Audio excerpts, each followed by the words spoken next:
This is, without a doubt, the coolest track race that exists. It's not up for discussion. I have been looking forward to doing this race since I crossed the finish line last time I did it 2 years ago. It's my 5th time doing it. It is the British Championships. It is the Paris Olympic Trials for the GB team, and it is insane. This race means a lot to me. It's the location of one of my favorite running memories, where I ran my 10K track PB 6 years ago in 2018, and tonight I'm gonna break that PB. This is the night of the 10,000 meter PBs.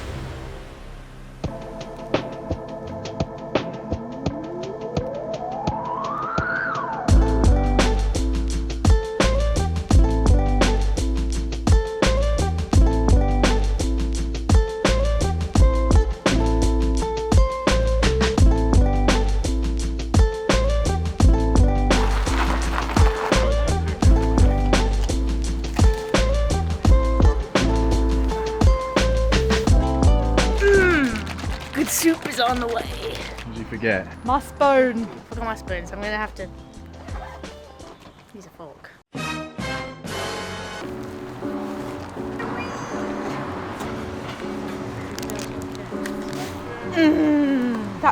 It's actually thicker, so it's actually alright with a fork.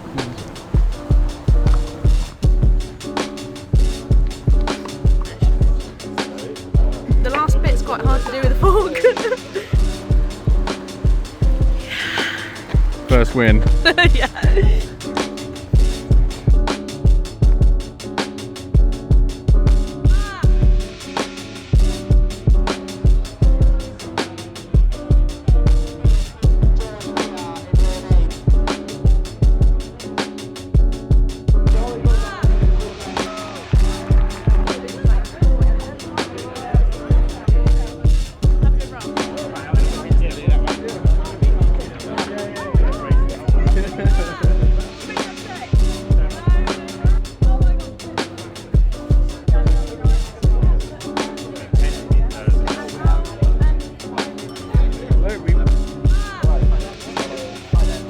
What are you going to do with that? What, a clapper? Yeah. Clap with it! What do you think I'm going to do with it? Right, can you put that on my wrist for me, please?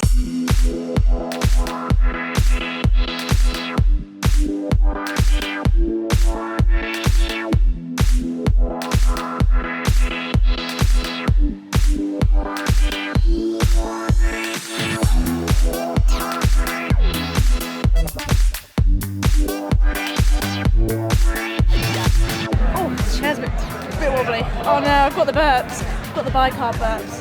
That was a little bit nuts.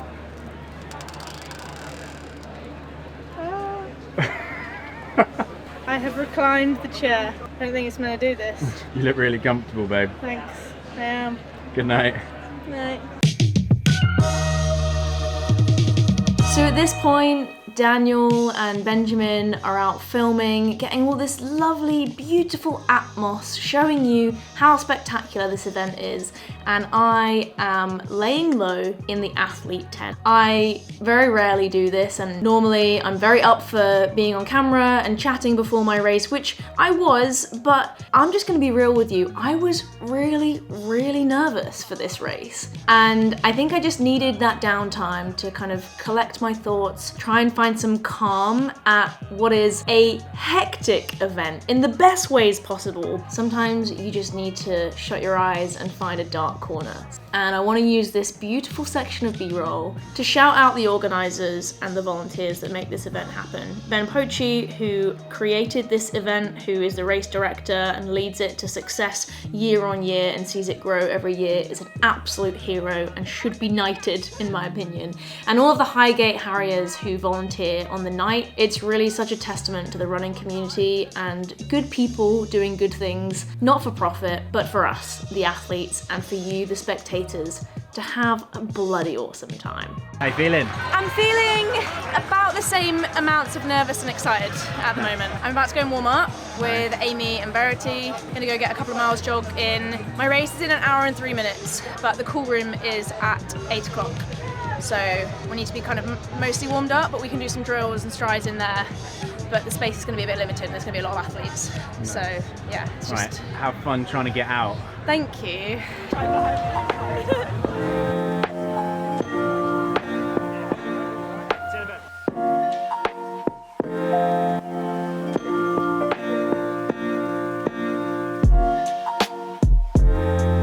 Well, it was good. Yeah, I mean, you never feel amazing. I got some really good advice from just a coach that wasn't even my coach once, that was to never pay attention to how you feel in the warm-up, unless it's like obviously a very specific pain. But feeling a bit crap or feeling not amazing always means absolutely nothing for the race. I'm not saying I felt crap, I just felt like, you know, you're jogging, because you know, you're saving it for the real deal. So yeah, no, it was good. It was nice to have some company as well. What's that? This? My spare bog roll. I'm a smart girl. So you put that Beyonce bit in if this wasn't, we didn't have to not copyright this. Where it's like, them don't mess with me. Why? Because I'm a clever girl. We snapping. How many chins do I have? 1, 2. That's not bad. Not bad. Second one's for luck.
Oh, this is gross. Honestly, it's brutal. So proud of you, baby. You really fucking stuck it out there. Yeah, I had to be so mentally strong. I probably could have done better. I think I got a bit complacent when I was behind that girl for quite a while, and it was just like the easy option. But I just forgot how tough 10k running is from the gun. Like, it's just balls to the wall. But I really broke it down. Like, from about 10 laps to go, I was like, right, 2 laps and it's 2 miles. And then after that, I was like, 2 more laps, it's a mile and a half. and then it's one lap, it's five laps, only 2K, and I literally had to go lap by lap, and I found it so tough. I really wanted more, but it is a PB at the end of the day, so I think sometimes you have to expose yourself to the track to remember how tough it is, and it's been 2 years, so yeah. I wish I appreciated the noise a little bit more. I didn't think I let it in enough today. I think I was too laser focused on not blowing up, but there were a lot of people cheering for me, which was, yeah, I feel very lucky. I was walking up to the start line with Megan Keith. She was like, Phily, all these people are here for you. Share the love a little bit. And I was like, guys, do you know who Megan Keith is? She absolutely stormed past me. Did she win in the end? Yeah. Nice.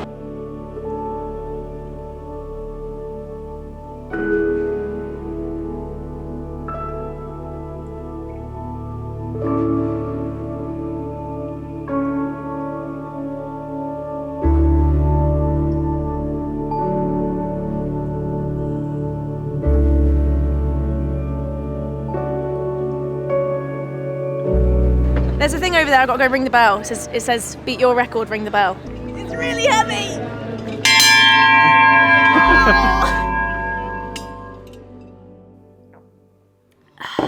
Well, that was a roller coaster.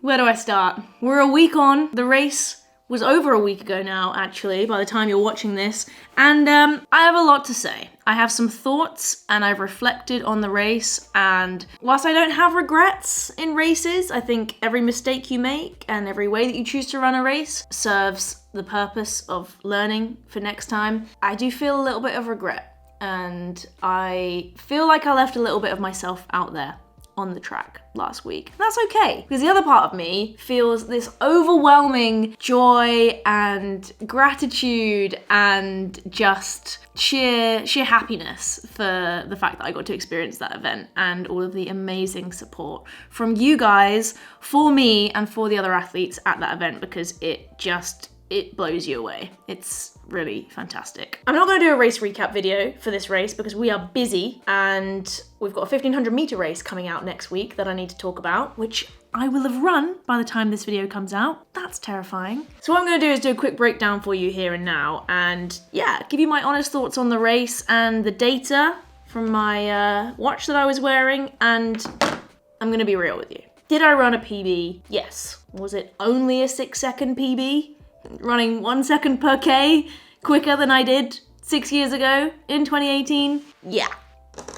Do I feel like that's enough? Absolutely not. I feel like I missed the bar a little bit. Me and my coach were definitely aiming for higher going into this race, and I had an absolutely amazing training block. But I got sick 2.5 weeks out from this race, 3 weeks out from this race. Caught a cold. So I missed quite a bit of training. That's unavoidable. It happens. We were able to race, which is the main thing. The other thing that I kind of regret, and that I think I would do a little bit differently, with hindsight, which obviously we don't have when we're going into a race, I think I would have run it slightly differently in the sense that I did a lot of leading in this race and a lot of being alone. And had I maybe thought, what if that happens? What would I do in that scenario? I might have made a few different decisions in terms of going with packs or forcing the girls behind me to take their turn at the front of the group instead of using and abusing me. It's racing, it happens. There's nothing that they did wrong. They, used my energy and were able to conserve energy for themselves, but that takes it out of you when you're either leading your pack or running alone, and obviously over 25 laps, the compound interest of that builds up. The other thing that I think is a mistake is, I've said it before, the event is crazy, it's nuts. The support was on another level this year. And when it got really, really tough, the first thing I went to was completely focusing on chunking down and the next lap, the next mile, the next K, and only focusing on that I think I kind of blocked out the support. And knowing how much support has helped me in road races before, I definitely could have opened the door to use more of that than I did. I could hear people cheering my name, I could hear people shouting love the grind, I could hear people I know, but I didn't kind of receive it and let that kind of absorb into my energy, if you like, which is a superpower that I've used before, but I for some reason kind of shut the door on that at this race, which was a big mistake. In terms of splits, I was wearing my watch. It comes up at 6.22 miles, which I I think is exactly 10k. It was in track mode. Shout out to the Coros being absolutely perfectly accurate when you use it in track mode. My first mile was my fastest, so there's a red flag for you. You never want to see that, but it is what it is. So these are my splits. I went 5:07, 5:10, 5:12, 5:15, 5:19, 5:18 for the mile splits, and then my last less than 400 meters was at 4:48 minute miling, which has been converted into Ks next to the mile splits for you, for K pace for those miles. Yeah, I know it's a 10k, but my watch is set in miles, so I have the mile splits, okay?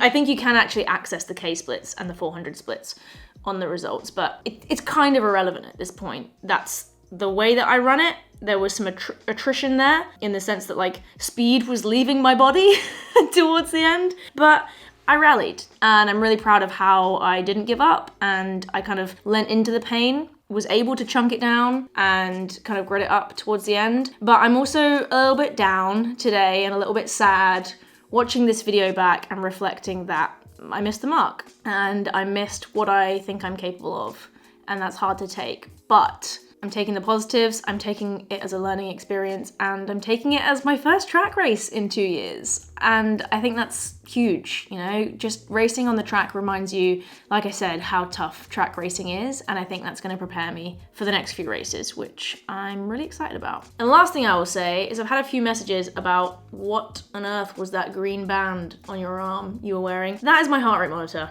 which is by Coros. It's a rechargeable heart rate monitor that you wear on your arm rather than around your chest because it's way more comfortable and no single-use batteries. So if you're in the market for a heart rate monitor, I would recommend. Come back next week to find out how I got on in my 1500 meter race. I am dreading running 3 3/4 laps, but it's gonna be fun. It's gonna be a great time. And I'm gonna convince myself of that. To those of you that came down to watch and support or watch the live stream, or even those of you that are just watching this video, thank you so much. I appreciate you. Love the grind.